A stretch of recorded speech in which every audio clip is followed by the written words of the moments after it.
అత్యంత భద్రతతో పాటు సకల సౌకర్యాలతో కూడిన ముఖ్యమంత్రి కేసీఆర్ కొత్త అధికారిక నివాసం ప్రారంభమైంది. తెల్లవారుజామున 5:22 శాస్త్రోక్తంగా త్రిదండి శ్రీ చినజీఆర్ స్వామి ఆధ్వర్యంలో అంగరంగ వైభవంగా గృహప్రవేశం జరిగింది.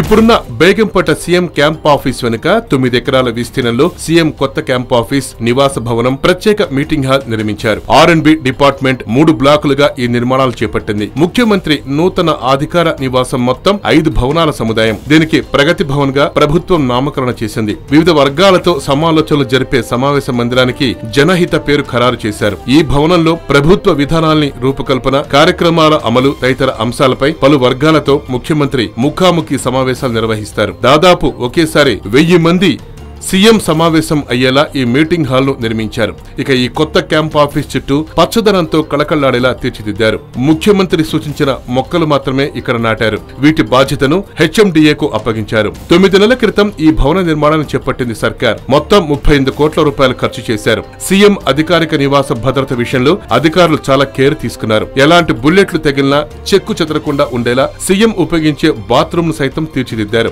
సీఎం కేసీఆర్, ఆయన కుమారుడు KTR వినియోగించే 2 పడక గదులను సైతం హై క్వాలిటీ గ్లాస్ తో ఫిట్ చేశారని తెలుస్తోంది. ఇక అత్యాధునిక ఆయుధాల్ని, చేతుల్లో కలిగిండే భద్రతా బలగాలు, మందుపాతలతో పేల్చిన ప్రమాదం జరగని కార్లు, Z+ సెక్యూరిటీని ఆయనకు కల్పించనున్నారట. మొత్తం 1,00,000 చదరపు అడుగుల విస్తీర్ణంలో నిర్మితమైన భవంతిలో వెంటిలేటర్లు, కిటికీలు సహా అన్ని అద్దాల్ని కోట్ల రూపాయలు వెచ్చించి ఏర్పాటు చేశారు. ప్రతినిత్యం 50 మంది సిబ్బంది భద్రతా పనులు చూసుకునేలా ఏర్పాట్లు ఉంటాయని సమాచారం. YoYo news, Hyderabad.